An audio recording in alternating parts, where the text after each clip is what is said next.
We're talking with Garrison King. He came in on Tapped In Media, _media on YouTube, also on Instagram. Hit us up. I'm Russ. This is Rojo. Garrison King is with us on our low budget. No budget? Low budget, no budget. On our no budget connection. And everybody knows that, right?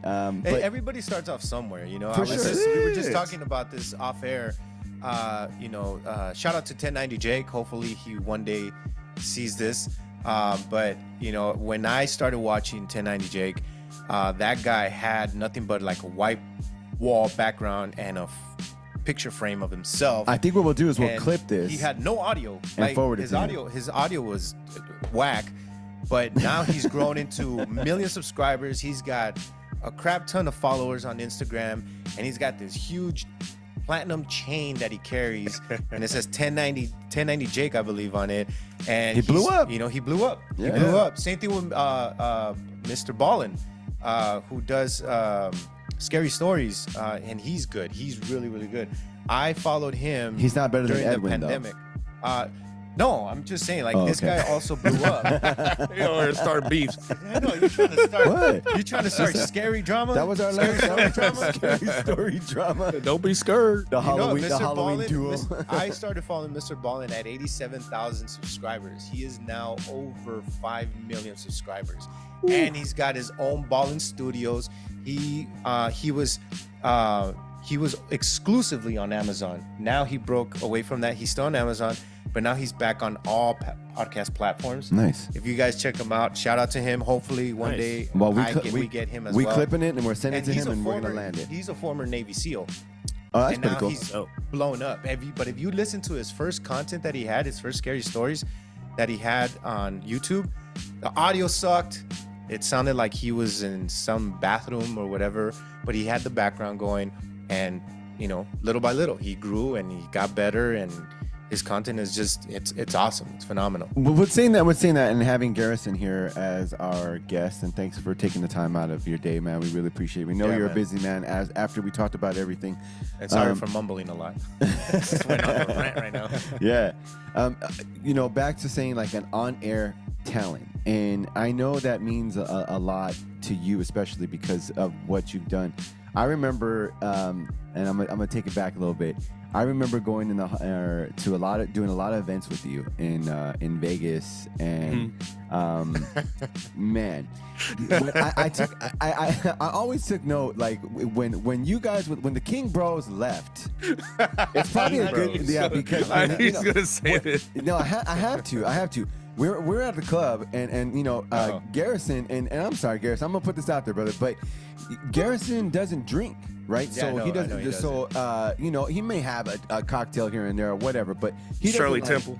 Yeah, Shirley Temple. you know, but he doesn't get down like, you know, like, I mean, I drink, you know, like a little too much most of the time. And, you know, if I see them leaving, because we're at an event and we know our call time was like 5 a.m. or 6 a.m. And a 6 a.m. call time in Vegas, that's hard as hell, man. That's a very tough thing to do. And in the business, if you're late, you're going to get harped on. And it's not just harped on for the first 5 minutes that you're there. It's harped on the entire weekend. Like, I mean, they're like relentless, like the Sekis and the Martinezes of the world.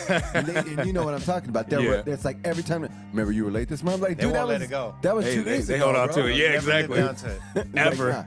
Ever. So when he left the club, I saw Garrison leave the club, and I'm like, and I'm pretty buzzed at this point, right? And I forgot we were like VIP bottles, everything was free, right? It was crazy. Yeah. And we're like, he left, and I'm like, you know what? I think I need to leave too, man. Because Dude, it was Garrison is leaving. so funny. Swear to God, bro. Listen, as soon as Garrison leaves, I gotta go. Listen, it was hilarious because we don't drink, and this is like an after party event, so everybody's like getting wasted, and I just tore up. And my brother's there with us too, so Elliot doesn't really drink either. So we kind of just knew like where the vibe was going. We know when people get too drunk, it's a lot of I love yous. It's a lot of people doing things they don't regret. Sure enough, there was people making out with bosses like later on down the line, like that we heard about. Someone got roofied. But so we sneak out. We kind of just like slip out. We're making our way to the bus area, and then here's Russell right behind us. I was like, yo. Russell's behind, like, Russell.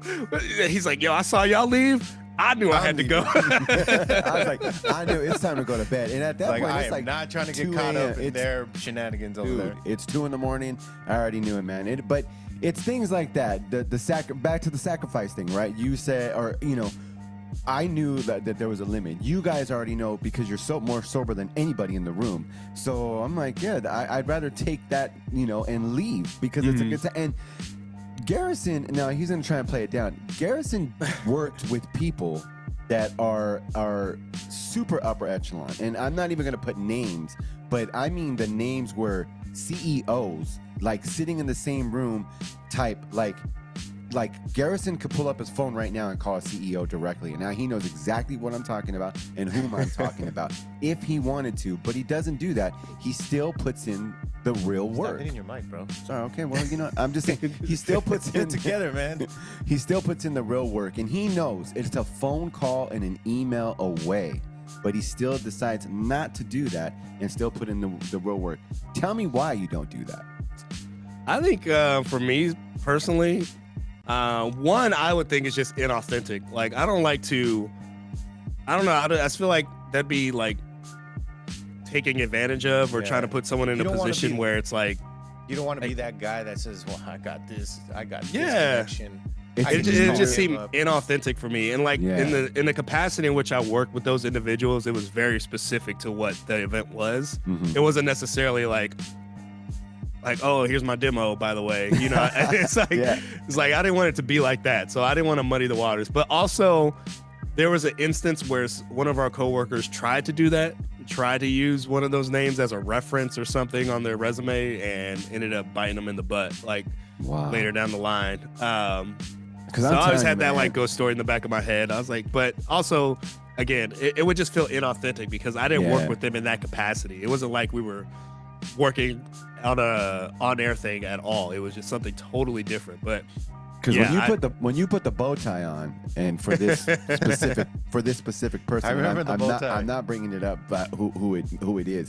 But this dude is like, he runs it pretty much. Like he's like, it's the top. You can't, he doesn't answer to anybody but the shareholders. Let's just say that, right? And no joke, like it was like a first name basis with this dude, and it's crazy that he has that connection because that's a lot of power because you're literally that close to getting yourself into another market or into another job. But I love that your passion in it. You choose not to do that. That's like you say, just being authentic about things. Yeah. And you avoid it, and you just do the right thing and say, I'm just going to continue to keep working hard and keep grinding it out and not use that connection. But it's cool. Integrity is a big thing for me. Integrity, morality, like those are big things for me. And like I never wanted to feel like I'm taking advantage of a relationship, especially like in this industry where a lot of people just assume that that's the name of the game. Is like, oh yeah, who can I exploit for my own benefit? That was never really my thing. And so I take pride in having integrity and kind of working my way up and earning the things that I get. So I don't know if that's a lost art, but it's definitely something that I hang my hat on. So piggybacking off of that kind of, how do you balance staying true to yourself, knowing the demands of the radio industry? Because there are certain how would you say, expectations that people want from you, and there's certain things that they want to see you change, like how you said you don't really drink, but then it's kind of like you're out there hanging out with them. It's like, dude, come on, like you got to start vibing with us. How do you stay balanced and not falling for that? I think one of the great things that you kind of like a skill that you develop, and maybe it's just a skill that I work to like cope when I'm out in public, because I'll be honest, like I'm more introverted than I am extroverted, and I don't really like being around a lot of people like that. But I know that's kind of like part of the job. Like you're at a lot of events, you're at a lot of festivals, concerts, like all these things. So you're just around a lot of people a lot of the time. So one of the things that you just kind of, or I have kind of developed, is just being able to put up that front I guess you'd say, put on that mask of like being that people person. Having interpersonal skills is always a huge thing. Yep. Even though I don't like people, I still know how to communicate. I still know. Well, we're glad you came on with us. great. Someone like us. That's great. Yeah, I still know how to love talk it. to people and still know how to have fun, making sure they have fun, making sure they feel comfortable and safe in these spaces, because, you know, it's like you said, it is a balance, because you don't want to come off as like, oh man, Garrison's just kind of always standoffish. Like he's always just either not talking to anybody or he's just like leaving early. And that wasn't the case. Like I would go to the after parties. I would show face, make people laugh, make sure people know I was there, and then I'd dip. Like I'd be out, but I was still there. Like, you know, I was there. Another great thing, yeah, for sure. Another great thing that about working with you and seeing what you do. I've done a lot. We did a lot of meet and greets. Oh my God. Oh yeah. I can't, countless meet and greets with many A, B, whatever level stars, whatever they want to, whether it's musicians, actors, whatever. But we did a ton of them. And you're absolutely right, because you do bring that energy, and including the other people that were there with us, you know, because it does take a certain type of skill to be interpersonal, you know, and it's some people don't take that into consideration at all. You have to have people skill, and part of it, even being on like Even red if you're carpets, an introvert. Even if you're an introvert, like, especially. you mentioned like yourself. Totally. You have to step out of that comfort zone. And a lot of people don't understand that. Like, and even myself, like I've grown so much to, you know, accept that as well for me. Cause I like talking with people. I don't mind that, you know, but there are some times where I'm just completely shut down. We're like, you're right about being a homebody. More and more these days, I'm a homebody. I don't come out as much, and I'm constantly working on things. And yeah, sometimes I don't want to talk to people. This guy tells me all the time, I text you like, you know, an hour ago or a couple hours, like, I'm always constant. Like I said, that sometimes I may be very annoying, but that's only because I'm always thinking of something. I'm like, hey, this person, what do you think? This and that. Yeah. I get no response. the worst. That's it's tough. just like, Like, dude. You got that creative mode. That's what it is. It's the creative mode. I'm always, even at work, bro. Even at work, I'm constantly just thinking. Where this guy is more like, I'm at work. Then maybe I'll pay attention. I try to mix it up a little bit. I do, but I want to try. I want to try and create some success out of this. I don't care that I don't make a ton of money out of this, but if I can bring in some sort of extra revenue from being able to talk and doing something that I love to do, and bringing a little extra, and love talking to people like Garrison, yourself. You know, for sure. I'm all for it, but I feel like sometimes I'm like, why don't they carry the same type of passion that I do? You know, but at the same time, I'm like, all right, I gotta lay back. Now that you work with a lot of the newer, like some of the kids coming out of college, how crazy to say that. You know, what are you noticing different, or what do you see that that they're missing, or you know, is it you know, it's like fresh ears, fresh eyes, you know, like. And I'm sure you see that quite a bit, because on the promotions team, usually, well, in radio, you know, it's always the younger ones are, I just, you know, I'm in college right now, and this is, just my part-time gig or my internship. What do you see that they're missing, or what's the difference between your drive and their drive? That's a tricky one, because you know, you're always gonna sound like the grumpy old man when you talk about the younger generation. But especially today's generation, Gen Z generation is just. Ugh. It's weird because the drive isn't necessarily different. I feel like they are still driven. It's just a lot of it has become very individualistic with the presence of social media and pushing your own content. It's like, I see that you're great at creating content for yourself, but can you translate that to as a radio personality? And that's great. Like, it's a great skill to have. I'm not gonna say I'm not great at it. I think I'm great at social media. I just don't like to do it. So I don't like to post. That's why I do Hot Take Tuesdays on the stories and just dip. Like, you might not see me for the rest of the week after that.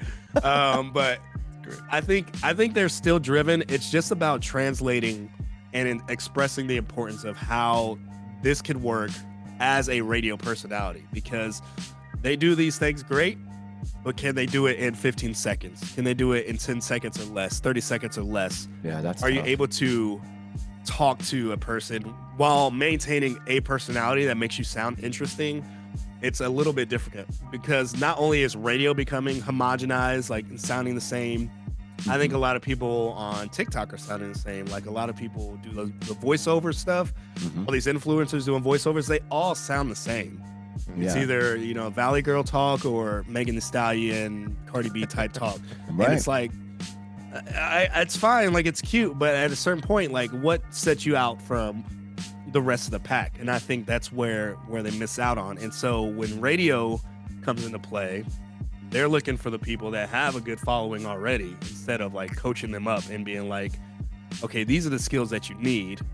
How are you going to be able to make my radio station sound good? As opposed to, well, you already got a following. Let's just slap you on at a day part and see how it goes. And we've seen that hasn't really worked out for a number of different shows. But I will say the drive is there. It's just being able to translate it into this specific medium, which is radio, which is it's different than doing YouTube. It's different than doing TikTok. Do you think that with social media having such an explosion of like content creators, digital creators, YouTube having a bunch of YouTubers, do you think that it's taking away from the whole radio drive, like the way we had it? I mean, we all wanted to be in radio because that was the thing. That was the, I guess, in a sense, like our social media where we can be out, get known, become popular. Now you got social media where you create a couple reels and if they hit and they go viral, boom, you're viral. And forget radio. I don't have to do radio. Do you think it's a dying breed in a sense? I get what you're saying. I wouldn't say that it's dying. I think radio's still popular, and especially in these coastal cities like Los Angeles and New York, because everybody's in the car at some point of the day. True. And as long as you're listening for 15 minutes, that's all they really care about. Like, they want you to listen longer, but we know, like, there's so much competition. The AQH. Yeah.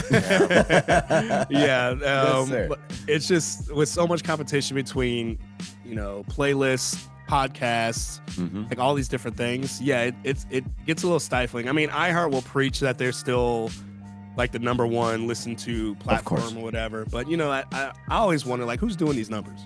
Like, is this an outside survey done? Like, who's doing this study? Third party. What's your source? Yeah, exactly. I totally get that. What's your source? But it is difficult because, it is like, why would I want to be on radio when I can get 1 million people watching my TikToks? True. And it's like, I get it. It's a fair point. It's a fair point, and radio has to reinvent itself and find a way to capture that younger audience, because without the younger audience, you're kind of just like, all right. How do you think it's because I think for you, being on air, and I'm almost pretty sure soon one day you'll be a midday and you're gonna take Evelyn's spot from 10 to 3, and then maybe he'll hire us. Yeah, no, but I'm just I'm trying to put that out there now. Give me afternoon drives. Afternoon drives. Yeah, okay, so give you afternoon drives on Riverside. What is it, Market 19 or something like that? Like 20 or something like that, right? And when you talk about those things with other people, like on a professional level, we're talking people that spend millions of dollars, clients come in there and they have a certain expectation to be, because at the end of the day, it's about advertising and marketing and getting your eyes and ears on somebody's product so that things get sold, right? I mean, that's the reality of it. And you, as a professional who goes in there, does, works at it, and you get this other guy who's like, man, I'm just going to do this for my TikTok, right? And just like you were saying, like, there's got to be that separation, right? Like that they don't understand that it takes a little bit more than just putting up a simple little reel or a little TikTok, because you're going out there and you're taking a client's interest. I don't think that a lot of people take that into consideration.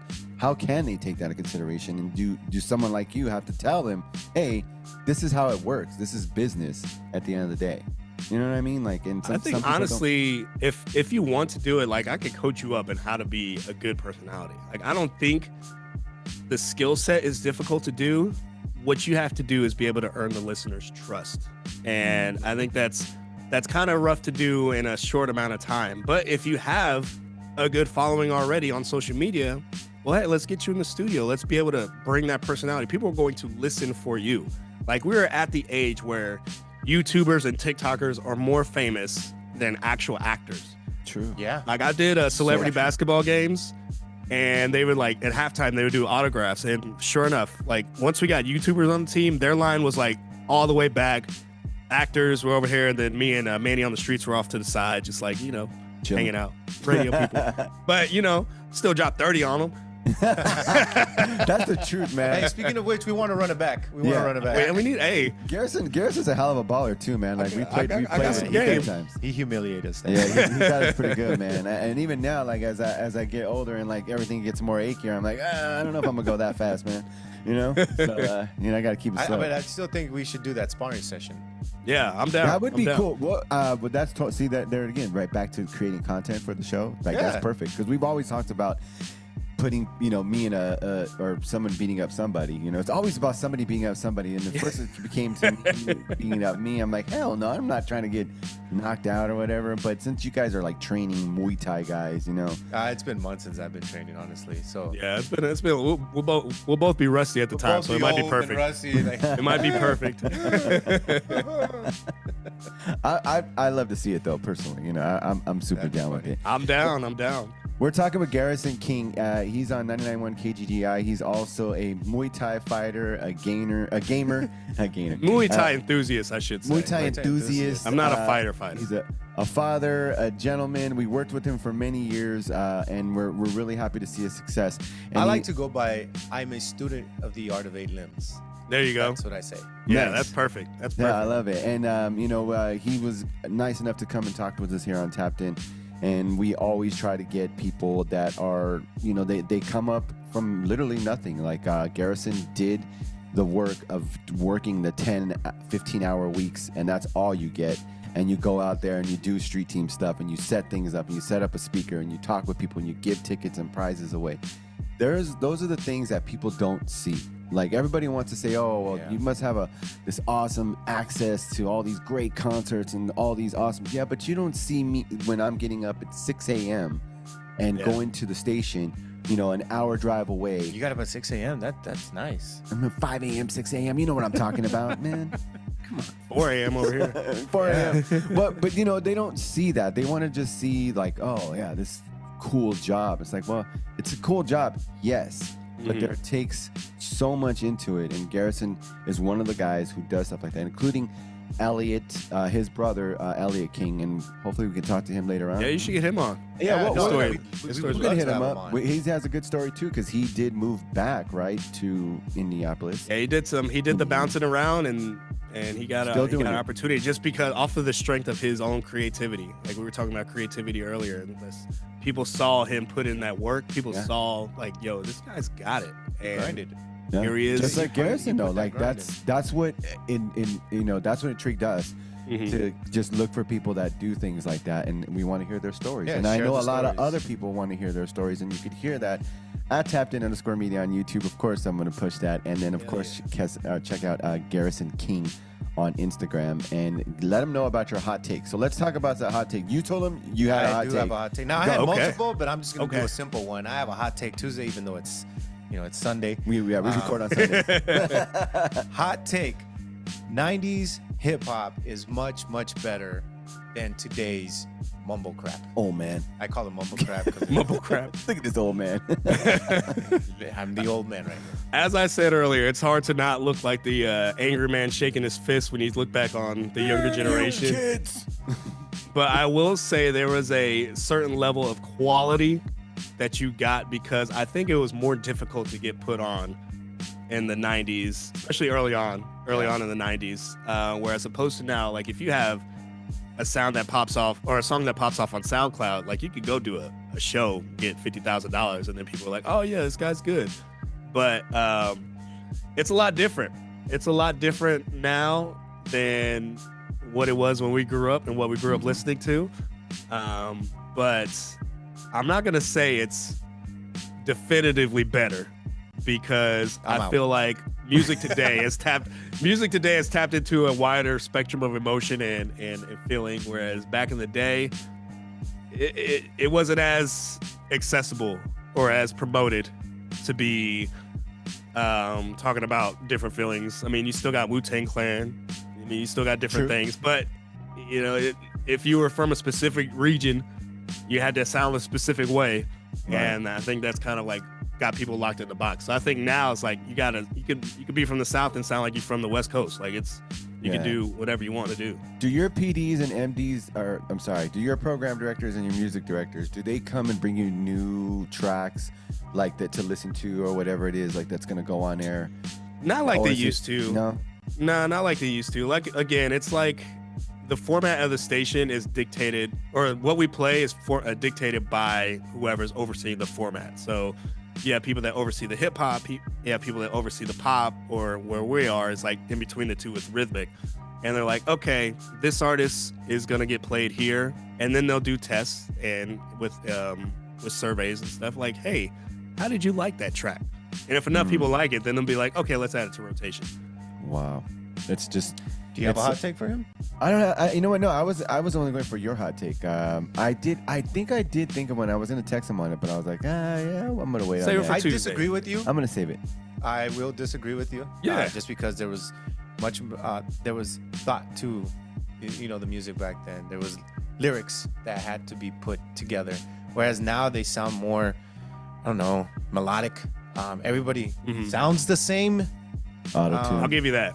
I'll give you that for sure. But, again, and like you said, nowadays it's a lot easier to get a hit song and all of a sudden, boom. Like that one dude, and I know we got to close out soon, but I don't know if you guys have seen him. He's a Latino dude. He put on this like one song. It doesn't even rhyme, but he does the chiflado, as they call it, the chiflado. Oh, yeah. You know I know what you're talking about. Have you seen him? Made a whole song like that. He made a whole song like that. The hell? And he blew up. That's it. That's all it takes. Bro, and TikTok is a big part of people making music. I just don't understand it. And TikTok is a big part of radio right now because of it's resurrecting songs, and people are like, oh my gosh, like Miguel Sure Thing went viral on TikTok. That song was like 10 years old at the point, and now it's like back in like the A rotation. So it's like really interesting to see. But no, you're right. A lot of it does sound the same. A lot of new stuff does sound the same, and it's a lot of wonky stuff out there too. Well, Garrison, thank you for your time, man. We know that you're a busy guy. We really appreciate you coming on Tapped In and, hanging out with us and giving us insight because it is a lot. And, the media background that you have is your expertise. And a lot of people out there should listen to you. And I hope you do get an afternoon slot or a daytime. He will. Daytime drive slot, whichever it is. I know you've already done the morning gig stuff and even in LA, man, I've heard a couple stations are letting a lot of people go as far as they're looking for new ways, and that was pretty sad. That was pretty recent too. Yeah. And I know Katie. Yeah, that's right there. So, that says a lot about you and your character and where you're headed for your success. But we wish you nothing but the best, and thanks for coming on, man. And check out Garrison King at 991, right? And make sure to follow him. And follow him on Instagram. And give him your hot take.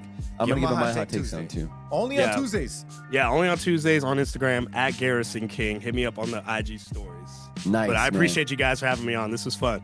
Thanks, brother. Thank you. We're going to keep up with you, man. And we're definitely going to do a future one because we could talk all day with you. We got to do a sit down, face to face. For sure. I'm down. All right, brother. Thanks, man. All right, boys. Later. Later. Thank you. Swati Cop.